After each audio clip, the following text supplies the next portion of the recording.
नमस्कार, स्वागत है आपका इस बुलेटिन में। मैं हूं आपके साथ मेनका चौधरी। अयोध्या से खबर। सबसे पहले अयोध्या गैंगरेप मामले में आरोपी मोइन पर बुलडोजर एक्शन की तैयारी शुरू हो चुकी है। प्रशासन की टीम अयोध्या में आरोपी मोइन के घर की जमीन की नापजोख में जुटी है।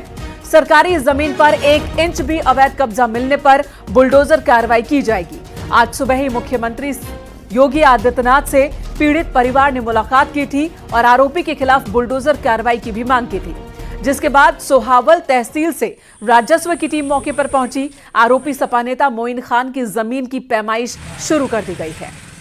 तस्वीरें आपको दिखा रहे हैं। बुलडोजर एक्शन की तैयारी में इस वक्त प्रशासन है। जमीन की पैमाइश शुरू कर दी गई है। आपको बता दें, मोइन खान पर स्थानीय लोगों ने आरोप लगाया है कि इसने कई संपत्तियां तैयार की हैं और कई जगहों पर अवैध कब्जा कर संपत्ति तैयार की है। अब जमीन की पैमाइश हो रही है। अगर 1 इंच भी अवैध कब्जा मिलता है तो एक्शन होगा। केबी शुक्ला हमारे सहयोगी इस वक्त हमारे साथ फोन लाइन पर मौजूद हैं ज्यादा जानकारी के साथ। केबी, ये बताएं कि कई अलग अलग संपत्तियां हैं, इसकी कहां कहां पर पैमाइश हो रही है और किस एक्शन की तैयारी में है इस वक्त प्रशासन? देखिए, सबसे बड़ी खबर, 2 बड़ी खबर है। आज जो है लखनऊ में पीड़ित परिवार सीएम योगी से मिला है और सीएम योगी के मिलने के बाद तुरंत कार्रवाई शुरू हुई है। पहली कार्रवाई ये हुई है कि मौके पर एसडीएम सोहावल पहुंचे हैं। मोइन खान की जो भी प्रॉपर्टी, जो भी जमीन है, उसकी नापजोख हो रही है, उसकी पैमाइश की जा रही है। दूसरी बड़ी खबर यह है कि तत्काल एसएसपी ने कार्रवाई की है। संबंधित जो एसएचओ है रतन शर्मा, उनको सस्पेंड कर दिया गया है। जो भदरसा चौकी इंचार्ज अखिलेश गुप्ता, उनको सस्पेंड कर दिया गया है। तो पीड़ित परिवार मिलने के बाद सीएम योगी एक्शन में आए हैं। 2 बड़ी खबर यहाँ से आई है, दोनों में कार्रवाई शुरू गई है। अगर मोइन खान की 1 इंच जमीन भी कहीं भी अवैध मिली या अवैध निर्माण मिला, जो उसकी बेकरी चल रही है, अगर बेकरी में भी कहीं अवैध मिला तो तुरंत बुलडोजर कर सकता है। ये बड़ी खबर अयोध्या से है। गैंग रेप मामले में योगी का एक्शन शुरू हो गया है। 2 एक्शन हुए हैं। की जो जमीनें हैं, जो प्रॉपर्टी है, राजस्व कर्मी वहां पहुंच गए हैं। जो सोहावल तहसील लगती है, वहां पे सोहावल तहसील के एसडीएम जो है वो अशोक सैनी और उनकी पूरी टीम जो है राजस्व की, वो वहां पहुंच गई है। उनकी खेत से लेकर और भदरसा कस्बे में जहां जहां उनकी बिल्डिंग है, पहली बिल्डिंग तो वो है जिसमें भदरसा चौकी हुआ करती थी। आपको याद दिला रहे हैं दर्शकों को कि उसमें चौकी हुआ करती थी, जो रातों रात चौकी पुलिस ने खाली की। उस चौकी की जमीन को भी देखा जा रहा है कि चौकी, ये जो बिल्डिंग है वो किस जमीन पर बनी हुई है। जो इनकी बेकरी चल रही है, उस बेकरी जो है वो किस जमीन बनी हुई है। और इनका एक शॉपिंग कॉम्प्लेक्स भदरसा में है जिसमें कई बैंक उसमें है। वो शॉपिंग कॉम्प्लेक्स जो है वो किस जमीन बना हुआ है। बिल्कुल केबी शुक्ला, तो बहुत रसूख रखता था ये शख्स, लेकिन अब एक्शन फुल मोड में नजर आ रहा है। धन्यवाद आपका इस वक्त पूरी जानकारी देने के लिए। कई संपत्ति, कई निर्माण इसने किए हैं। अब देखा जा रहा है कि कहीं कोई अवैध निर्माण तो नहीं है। अवैध निर्माण होने पर उस पर भी एक्शन होगा, क्योंकि शिकायत लगातार इसकी मिल रही थी। इधर अयोध्या रेप पीड़िता के परिजनों ने लखनऊ में सीएम योगी से आज मुलाकात की। विधायक अमित सिंह ने पीड़ित परिजनों से मुलाकात करवाई। सीएम योगी आदित्यनाथ की मुलाकात की ये तस्वीरें देखिए। इस वक्त सीएम योगी आदित्यनाथ ने इन्हें भरोसा दिया कि इंसाफ होगा, जरूर होगा और आरोपी के खिलाफ सख्त कार्रवाई की जाएगी।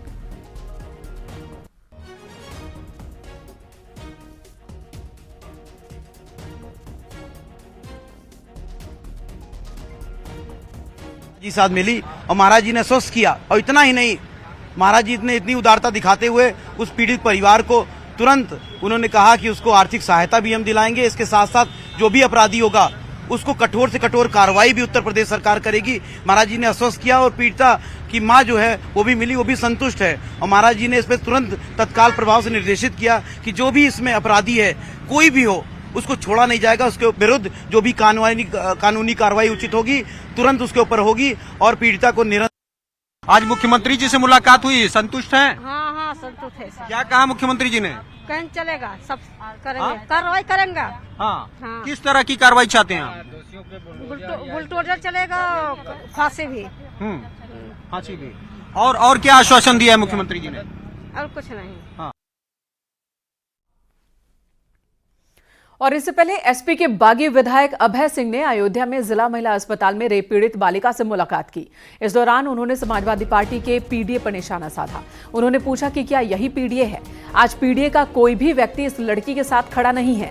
अभय सिंह ने कहा कि आरोपियों के खिलाफ सख्त कार्रवाई हो रही है। मुख्यमंत्री ने सदन में ये बात कही है और एक बड़ा भरोसा दिया है।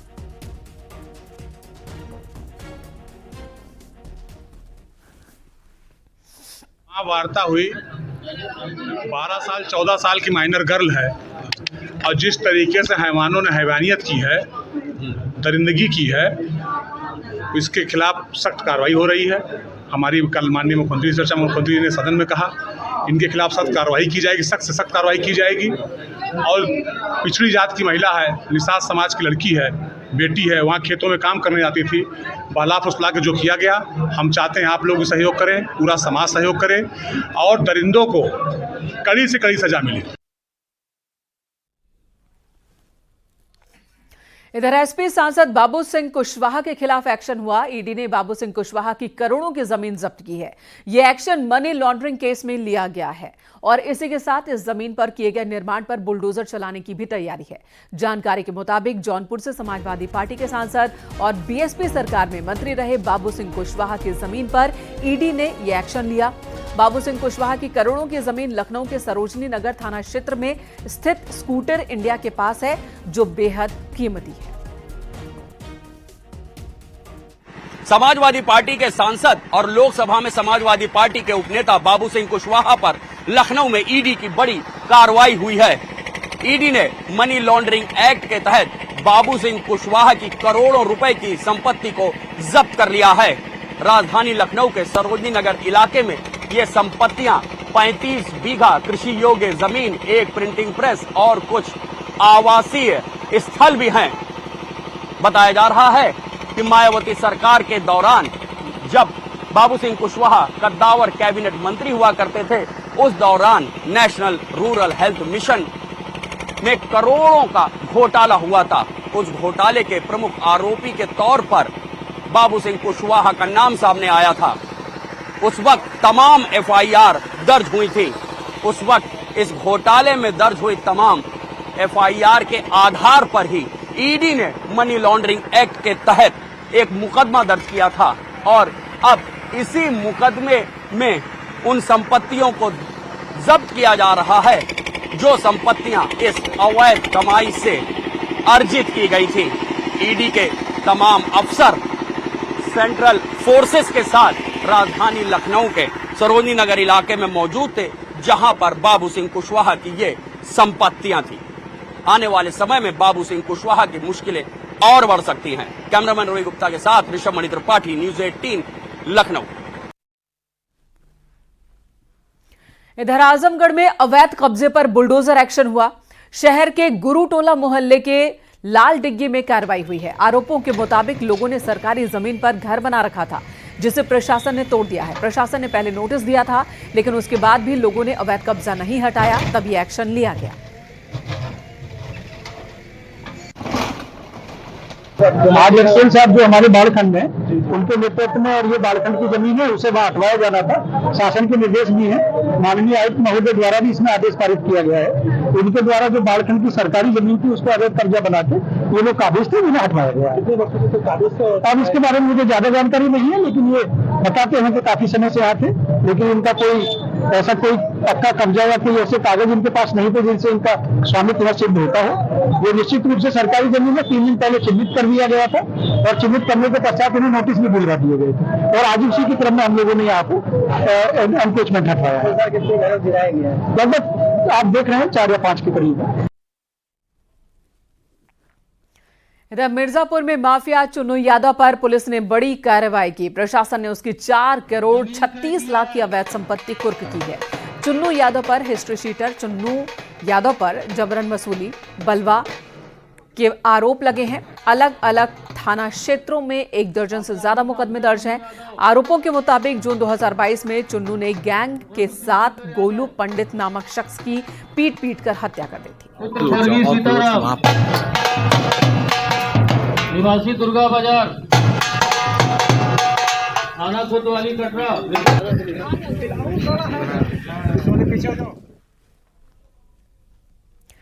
वाराणसी पहुंचे डिप्टी सीएम केशव प्रसाद मौर्य ने कहा कि यूपी की सरकार देश में सबसे मजबूत सरकार है। उन्होंने नजूल बिल पर अनुप्रिया पटेल के उठाए गए सवालों पर कहा कि बिल प्रवर समिति के पास है, अभी इस पर कुछ भी कहना जल्दबाजी होगी।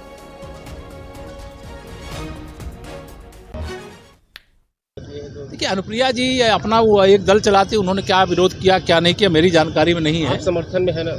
किसके? ये नजूल वाली वो तो अभी समिति के पास है, समर्थन विरोध का सवाल कहाँ उठता है इसमें? अभी आप मजबूत है, पूरी मजबूत है, पूरी देश में सबसे मजबूत सरकार है, चिंता मत करो। इधर मौसम विभाग ने दिल्ली एनसीआर के लिए बारिश का अलर्ट जारी किया है। शनिवार और रविवार को दिल्ली में मूसलाधार बारिश की संभावना है। वहीं उत्तराखंड और हिमाचल प्रदेश के लिए भी रेड अलर्ट जारी किया गया है।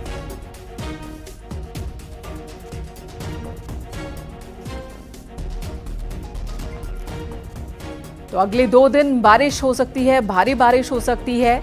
उत्तराखंड के लिए रेड अलर्ट जारी किया गया है, तो वहीं दिल्ली एनसीआर में भी मूसलाधार बारिश का अनुमान लगाया गया है। इधर सहारनपुर से सांसद इमरान मसूद के भाई नौमान मसूद के शिवलिंग को दिए विवादित बयान पर बवाल मच गया। गंगो कस्बे में कांवड़ शिविर के दौरान उद्घाटन के दौरान उन्होंने शिवलिंग की तुलना हजर-ए-अस्वद से की। हालांकि उनकी मंशा क्या रही ये अलग मसला है, लेकिन फिलहाल तुलना वाली उनकी इस बात पर कई लोग अब विरोध जता रहे हैं।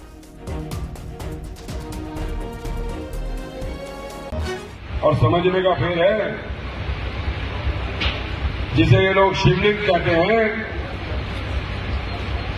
हम लोग उसे हजर अस्वद कहते हैं। जिसे शिवजी जन स्वर्ग से लेकर के आए थे, उस पत्थर का नाम शिवलिंग है। और दूसरी तरीके से देखो, हजरत आदम अलैहिस्सलाम जिस पत्थर को जन्नत से लेकर आए थे, उसको हजर अस्वद कहते हैं। हम उसे चूमते हैं, प्यार करते हैं, उसके प्रतीक सारी दुनिया में लगे हुए हैं। नौमान मसूद के इस बयान से इमरान मसूद भी इत्तेफाक नहीं रखते और उन्होंने अपने भाई के बयान से खुद को अलग कर लिया है। के बयान से मैं पूरी तरह से असहमत हूं।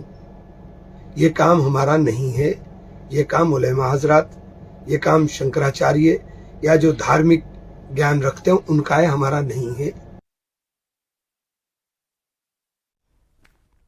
तो विवाद होने, बवाल मचने के बाद नौमान मसूद ने अपने बयान को लेकर माफी मांगी और कहा कि शिवलिंग और हजर-ए-अस्वद दोनों अलग अलग हैं। आज का ही एक बयान है जहां वो शिवलिंग की तुलना हजर-ए-अस्वद से कर रहे हैं, लेकिन अब कह रहे हैं कि दोनों अलग अलग हैं। साथियों, कांवड़ शिविर के उद्घाटन पर एक बयान मैंने दिया, जिसको लेकर के कुछ साथियों में वो है हजर-ए-अस्वद को लेकर के और शिवलिंग को, नाउजुबिल्लाह में कभी इनका तुलना नहीं कर सकता, मिला नहीं सकता। और अगर मेरे मुंह से कोई अल्फाज ऐसे निकला हो तो मैं अपने अल्लाह से भी तौबा करता हूं और अपने उन साथियों से भी माफी का तलबगार हूं जिनको इससे तकलीफ पहुंची है। तो नेता हैं, नेता बयान से पलट भी सकते हैं। इधर अमरोहा में डीजे बजाने को लेकर कांवड़ियों के 2 गुटों में मारपीट का मामला सामने आया। डाक कांवड़ की बाइक टकराने के बाद कांवड़ियों के 2 गुट आपस में भिड़ गए। दोनों गुटों में जमकर पथराव हुआ। कई कांवड़िए जख्मी हो गए। घायल लोगों को अस्पताल ले जाया गया। सूचना के बाद पुलिस ने मामले को शांत कराया। कांवड़िया डीजे लेकर हरिद्वार से संभल जा रहे थे।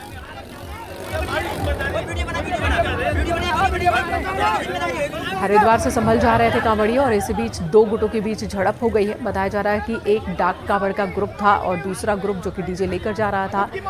रास्ते में किसी बात को लेकर विवाद हुआ और झड़प इतनी ज्यादा बढ़ गई कि पुलिस को बीच बचाव के लिए आना पड़ा। कईयों को इस बीच चोट भी लगी है, जिन्हें अस्पताल ले जाना पड़ा। अमरोहा में ये वाकया हुआ है। बदायूं में हाई टेंशन लाइन के टूटने से हादसा हो गया। पति पत्नी की जलकर मौत की खबर आ रही है। गांव जा रहे थे बाइक सवार पति पत्नी, मूसाझाक थाना क्षेत्र के पास यह हादसा हो गया। हाई टेंशन तार की चपेट में आ गई ये बाइक समेत। देखिए किस तरह से झुलस गए, बाइक जल उठी और पति पत्नी दोनों झुलस गए। इस हादसे में दोनों की ही जान चली गई।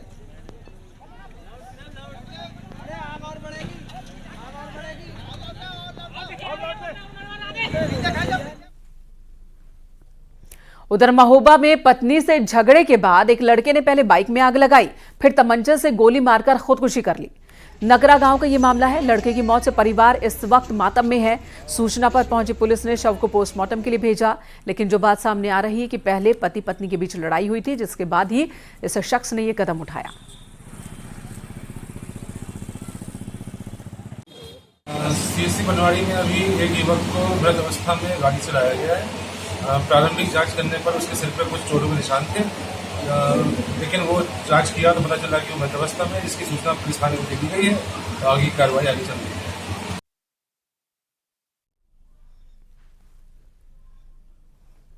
इधर रायबरेली के एक स्कूल में एक टीचर ने दूसरे टीचर पर हमला कर दिया और इस हमले में दोनों टीचर को गंभीर चोट पहुंची है। घटना श्री गणेश इंटर कॉलेज की है।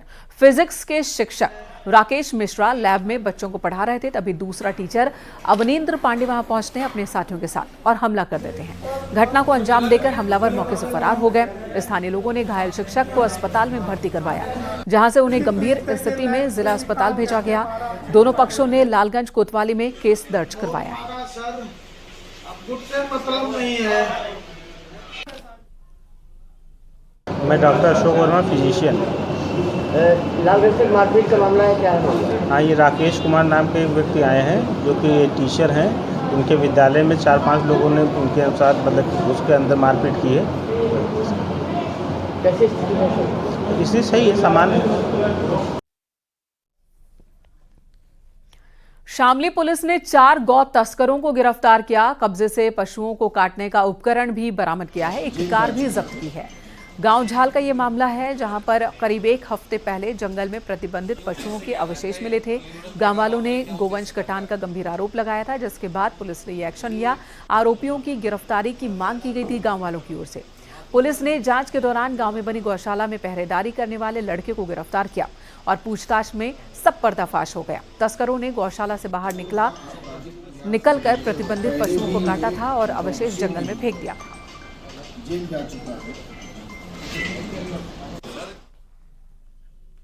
केस के अनावरण के लिए हमारे जो एडिशनल एसपी श्री संतोष जी के पर्यवेक्षण में और हमारे जो सीओ सिटी हैं उनके नेतृत्व और जो हमारे एसओ कोतवाली सिटी और अन्य 4 टीमें, कुल 5 टीमों को केस के अनावरण हेतु लगाया गया था। इन 5 टीमों ने कार्य करते हुए 4 अभियुक्तों को अरेस्ट किया है। उधर बाराबंकी में स्कूल वैन ड्राइवर पर एक बच्चे से छेड़छाड़ का आरोप है। परिजन ने स्कूल प्रबंधक से शिकायत की थी, लेकिन स्कूल प्रबंधक ने कोई कार्रवाई नहीं की। सुबह फिर आरोपी ड्राइवर बच्ची को लेने घर पहुंचा तो परिजनों का गुस्सा फूट पड़ा। नाराज परिजनों ने स्कूल पहुंचकर जमकर हंगामा किया है। परिजन की शिकायत पर पुलिस ने आरोपी ड्राइवर को गिरफ्तार कर लिया है। विद्यालय से बच्चों को ले आने वाली होगी वैन के चालक के द्वारा एक बच्ची के साथ बैड टच का मामला संज्ञान में आने पर परिजनों की शिकायत पर सुसंगत धाराओं में अभियोग पंजीकृत करते हुए कथित जो ड्राइवर है, चालक है, उसको अरेस्ट कर लिया गया है। इस मामले में आवश्यक विधिक कार्रवाई नियमानुसार की जा रही है। झांसी में पुलिस ने अवैध शराब के साथ एक महिला को गिरफ्तार किया। महिला के पास से 15 लीटर अवैध शराब मिली है। गरौठा कोतवाली पुलिस ने अवैध शराब बिक्री के खिलाफ अभियान चलाया। इस दौरान पुलिस ने शराब के साथ इस महिला को गिरफ्तार किया।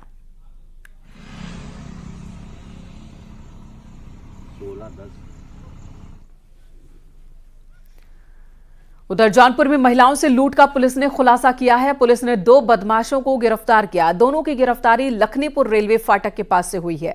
आपको बता दें, 13 जुलाई को शादी समारोह से लौट रही महिलाओं से हथियार के बल पर लूट की वारदात हुई थी। पकड़े गए बदमाशों से सोने के जेवरात, तमंचा और बाइक बरामद की गई है।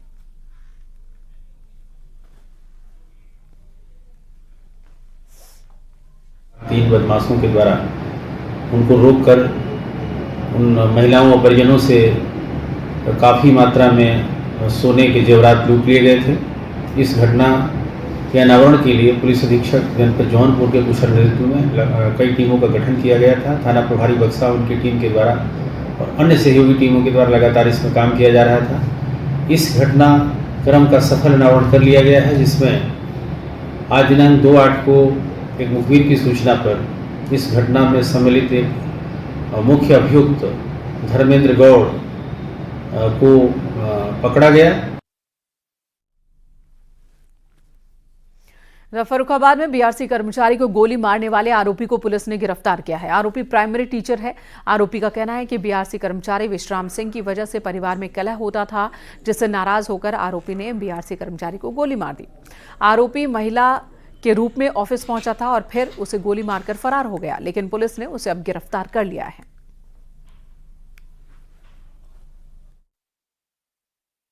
और जांच पड़ताल में कुछ चौंका देने वाले तथ्य प्रकाश में आए। ये पता चला कि घटना जो कारित की गई थी उनके सहयोगी वीरेंद्र, जो भी एक प्राइमरी टीचर हैं, उनके द्वारा की गई थी।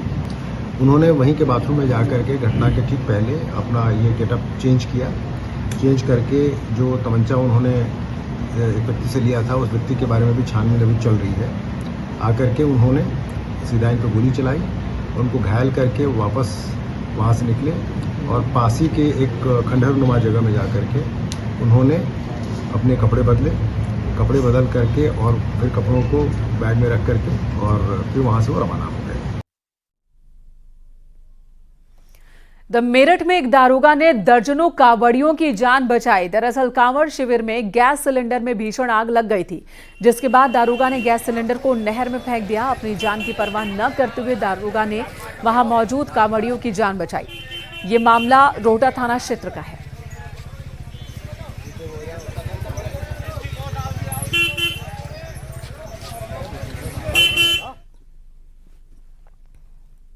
आगरा में इन दिनों वायरल बुखार का कहर है। मरीजों की संख्या बढ़ती जा रही है। एसएन मेडिकल कॉलेज की ओपीडी में हर रोज सैकड़ों की संख्या में मरीज पहुंच रहे हैं।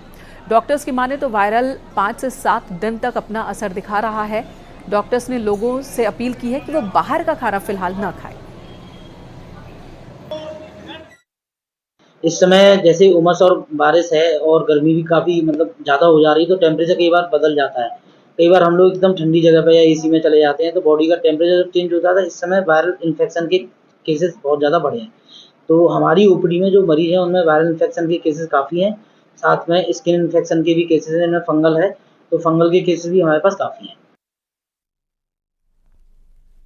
उधर मऊ में नाबालिग के गाड़ी चलाने पर एक्शन जारी है। ट्रैफिक विभाग ने 14 गाड़ियां सीज की और नाबालिगों को हिदायत देकर छोड़ा है। आपको बता दें 18 साल से कम उम्र वाले बच्चों को गाड़ी चलाना अवैध है और ऐसे लड़कों की गाड़ी सीज की गई है। उनके पास से ड्राइविंग लाइसेंस नहीं मिला। ये सभी लड़के स्कूल में पढ़ने वाले स्टूडेंट हैं जो अभी 18 साल से नीचे के हैं। नाबालिग छात्र मऊ जनपद में जो स्कूल में जाते हैं, जिनके पास लाइसेंस नहीं है, जिनकी उम्र 18 साल से कम है, ऐसे बच्चों को कई बार चेतावनी देकर के छोड़ दिया गया था। अब इस समय कल 4 बाइक सीज की गई हैं और आज लिटिल फ्लावर स्कूल से 10 बाइक, जो इन बच्चों के पास कोई लाइसेंस नहीं था, उनकी बाइक को सीज किया गया है। आगे निरंतर कार्रवाई चलती रहेगी ताकि उनके माँ बाप गार्जियन पर भी इसका असर पड़े, अपने बच्चों को, छोटे बच्चों को कोई भी मोटरसाइकिल स्कूटर न दें। बॉलीवुड एक्ट्रेस श्रद्धा कपूर और राजकुमार राव लखनऊ पहुंचे, जहां उन्होंने लखनऊ यूनिवर्सिटी में अपनी फिल्म स्त्री 2 का प्रमोशन किया। भोजपुरी एक्टर और सिंगर पवन सिंह भी उनके साथ थे। इस दौरान सभी में जोश देखने को मिला। यूनिवर्सिटी में उनके वेलकम के लिए पूरा इंतजाम किया गया था। फिल्म के स्टार कास्ट के लिए बड़ा स्टेज तैयार किया गया था। स्टार्स ने अपनी फिल्म के बारे में बताया और छात्रों की अपील पर डायलॉग्स भी सुनाए। इस दौरान श्रद्धा ने फिल्म के एक गाने पर डांस भी किया।